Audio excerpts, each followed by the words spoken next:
inviting me here, first of all.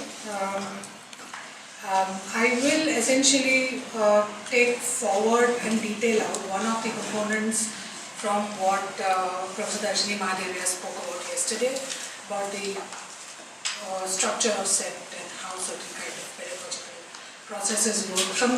In that overall framework, my responsibility is to work in the area of conservation and develop research, curriculum and pedagogy in the area of conservation.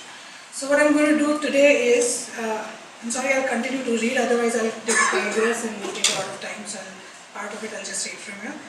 So what I'm going to do is that I've divided my presentation essentially in three parts. The first is, very briefly, I'm going to talk about one of the researches that I've done and how that, the kind of researches that I've done, they sort of pose a kind of dilemma to a very expert-centric, technical, scientific education and practice of conservation. A lot of you who possibly are involved in the conservation processes of whether it is architecture or conservation, you know that it's a very, very expert-centric conservation process. So one is, that's the first part of my presentation. The second part is how does that then, what are the kind of challenges that those research findings pose on the way we teach conservation, on the way we engage with the historic environments. And what are the kind of theoretical shifts that have already happened, and in a way the practice or the pedagogy or the education, we are not ready, the education is not ready for it, or the practice is not ready for the theoretical shifts that have already happened. And the last part of it is where I'll explain some of the methodologies and tools that have become a part of the curriculum of conservation, and I'll just end with an overall idea of what a conservation student goes through, and thus why would it be possible for the student to look at different aspects of conservation. So a lot of you must have seen this image. This is the proposal for the Bhadra Plaza development project. Before I get into my specific research, I'll just give you a brief background. Once again, a lot of you know that Ahmedabad has been nominated as a heritage city, a World Heritage City. The old core of the city is around 5.5 square kilometers area. The way the municipality and the official processes work in sort of facilitating the conservation process. First of all, the overall city development plan shows this 5.5 square kilometer area as a pink blob, and just says there are Gamtar regulations that apply over here, which is true for a lot of core area cities that are.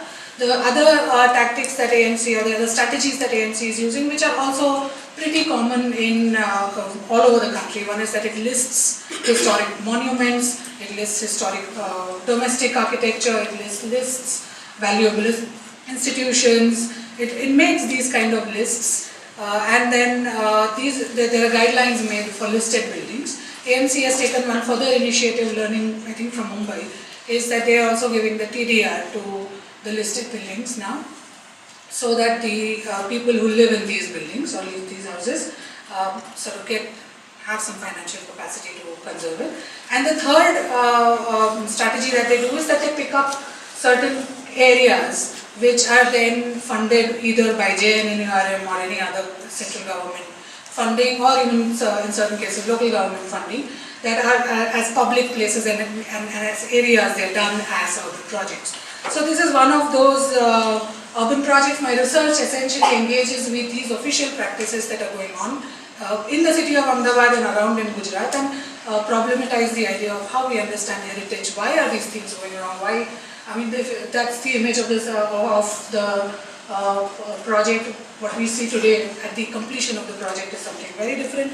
So those are my areas of research. If you that sheet on the right side is a lot of us getting together and trying to understand. So what are the processes that the Bhadra project followed? What are the step-by-step things that who did what? Which were the agencies that was involved?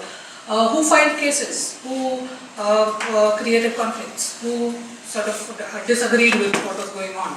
Who agreed? How was it negotiated? And in that process, we found out that the AMC, the Step University was also involved in the project. So the practitioners who were involved, the experts who were involved, historians who were involved, are pretty much following a standard, very well prescribed best practice for conservation of such projects. So it had listed the valuable buildings. It had identified what are the kind of activities that are going on. It had identified the kind of socio-cultural situation of the place. What are the urban pressures? What are the kind of comparisons that one can make with other important historic places like this or city centers like this? And what could be the imagination of the city? And this is where the kind of the dual reality of Ahmedabad, on one hand, at that time it was a mega city, now it is smart city, but at that time the reality of wanting to make, or the aspiration of wanting to make Ahmedabad a mega city, and on the other hand wanting to make a heritage city. Both these dual realities sort of play onto the imagination of the place. And the objective of how this place should become was very clearly stated as that it should regain its historic glory. And in explanation of that historic glory, a particular understanding of, or a particular description of a traveler who came here in 17th century. And he said that there are, he basically talked about how this place was, and what kind of trees were here, what was the size of the place, what are the kind of buildings around. So all these descriptions were used in sort of trying to make the brief for what this place should be. And then in the research, what one finds out is that, and studying through conflict, this is how the place is at the moment. Of course, a lot of conflicts are still going on, but well, the ground is paved with granite. There was one historic structure in the middle which is not there. The hawkers, I think the hawkers conflict is still not resolved, it's still going on. The design also provided certain places for hawkers. Of course, the numbers were the dispute. And a lot of these things went on, but this is the reality of the place today. And that grand image that one had of what this place and the regaining of historic glory is something that just still remains an aspiration.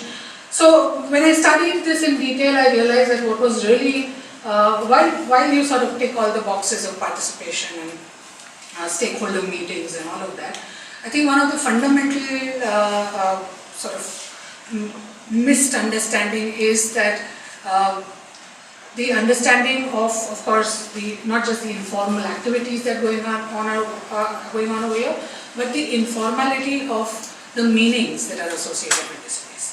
This is this place was also, I mean, it was a place of political power. It was also a place for political rallies. It was also a place for dissent. It was also a place where, at one point of time, when people didn't have enough housing in Ahmedabad, as houses in the old city of Ahmedabad during the Maratha period, they all came and started building their huts here.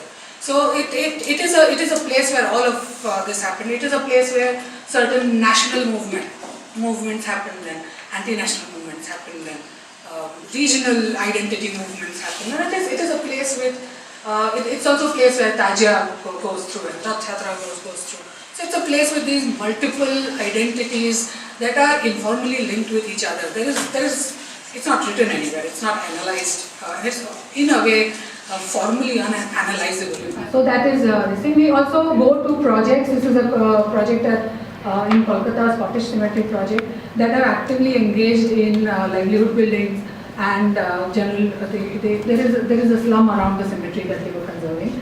And the relationship between the conservation and upkeep of that place with the development of the slums was established by the architects and the funders, and they're building livelihoods along with it. So some of our case study workshops and all are linked to these practices that go on. And this is one way we found of engaging with the authorities. We go to authorities for maps and to find out revenue maps and identify historic data and records and all of that. And we use those to sort of get insights or get sort of, ways into engaging with them. This was a very recent workshop. It was part of a studio. We come to a small town and we accessed the city office to find revenue maps. And this was the state of the revenue maps that we found, and this is how they were stored. And of course, we have the students were also discussing that these revenue maps were made in 1914 during the British time to collect taxes. So we've also been discussing that if we have to map this again, how would we map it? Would we, if revenue is not the intention, and if historic layering is the intention of the record, how do we map them? And how do we then store them? So what we did was that we offered this city authority that we will repair all your plans, we will sort of stitch them up, and we will try and digitize them, and then give you the entire digital copy. As long as at the end of the studio, if you allow us to present to you an alternative way of mapping that you will keep on your records, and which is also something that you will record, and we'll give you the list of how this can be referred to. So this we felt that gives, even with AMC, when we go with these kind of little engagements, that we'll do this much for you, and in return what we expect is that when we are ready with the project, please come and listen to what we have to say, nothing more than that. So that is how we do. And this is the kind of a slide of what is a journey of a conservation student.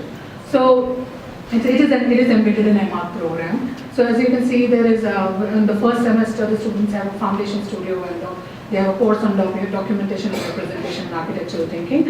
After that they have to do their majors and minors. So when they do the blue ones are the majors and minor courses that they have to take up. So they have to do a studio in architectural conservation and conservation of living environment. There's theory subjects, seminar subjects.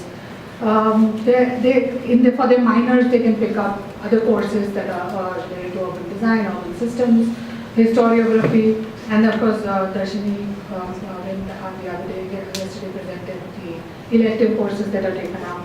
And at the end, they do a thesis. Increasingly, we find that the theses are more multidisciplinary, and they are more related to this kind of engagement across disciplines and across different agencies. So that is, I think, only the second batch has come out, and out of, I think conservation is a course that very few students take up.